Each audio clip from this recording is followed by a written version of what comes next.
ವಿಜಯನಗರ ಜಿಲ್ಲೆ ಕೊಟ್ಟೂರು ತಾಲೂಕು ಪಟ್ಟಣದ 3ನೇ ವಾರ್ಡಿನ ವಾಲ್ಮೀಕಿ ನಗರ ಕೆಳಗೇರಿಯಲ್ಲಿ ವಾಲ್ಮೀಕಿ ಸಮಾಜದ ದೈವಸ್ಥರ ನೇತೃತ್ವದಲ್ಲಿ ನಡುಗೇರಿ ದುರ್ಗಮ್ಮ ದೇವಿಯ ಹಬ್ಬವನ್ನ ಪ್ರತಿ ವರ್ಷದಂತೆ ಈ ವರ್ಷ ವಿಶೇಷವಾಗಿ ಹಬ್ಬವನ್ನ ಸಡಗರ ಸಂಭ್ರಮದಿಂದ ಆಚರಿಸಲಾಯಿತು.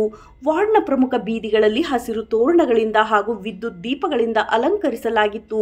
ದೈವಸ್ಥರು ದೇವಿಯ ಮೂರ್ತಿಗೆ ಈ ವರ್ಷ ವಿಶೇಷವಾಗಿ ಬಡಿಗೇರ ಬಸವರಾಜ್ ಮನೆಯಲ್ಲಿ ವಿವಿಧ ಬಣ್ಣಗಳಿಂದ ಅಲಂಕರಿಸಲಾಗಿತ್ತು. ದೇವಿಗೆ ಭಕ್ತರು ಪೂಜೆಯನ್ನ ಸಲ್ಲಿಸಿ ದೇವಿಯ ಪಾಲ್ಕಿಯನ್ನ ಎತ್ತಿಕೊಂಡು ಪ್ರಮುಖ ಬೀದಿಗಳಲ್ಲಿ ಕೊಟ್ಟೂರೇಶ್ವರ ಸ್ವಾಮಿ ಆಶೀರ್ವಾದ ಪಡೆದು ಸಕಲ ವಾದ್ಯಗಳೊಂದಿಗೆ ಮೆರವಣಿಗೆ ಮುಖಾಂತರ ವಾಲ್ಮೀಕಿ ನಗರ ಕೆಳಗೇರಿಯಲ್ಲಿ ಇರುವ ಮೂಲ ದೇವಸ್ಥಾನಕ್ಕೆ ಬಂದು ದೇವಿಯು ತಲುಪಿತು. ಭಕ್ತ ಕುಂಬಾರು ಮನೆಯಿಂದ ದೇವಿಯ ಕೇಲು ತಂದು ದೇವಿಗೆ ವಿಧಿವಿಧಾನಗಳಿಂದ ಗಂಗಾ ಪೂಜೆಯನ್ನು ಸಲ್ಲಿಸಿ ದೇವಿಯು ಮೂಲ ಸ್ಥಾನಕ್ಕೆ ಬಂದು ತಲುಪಿತು.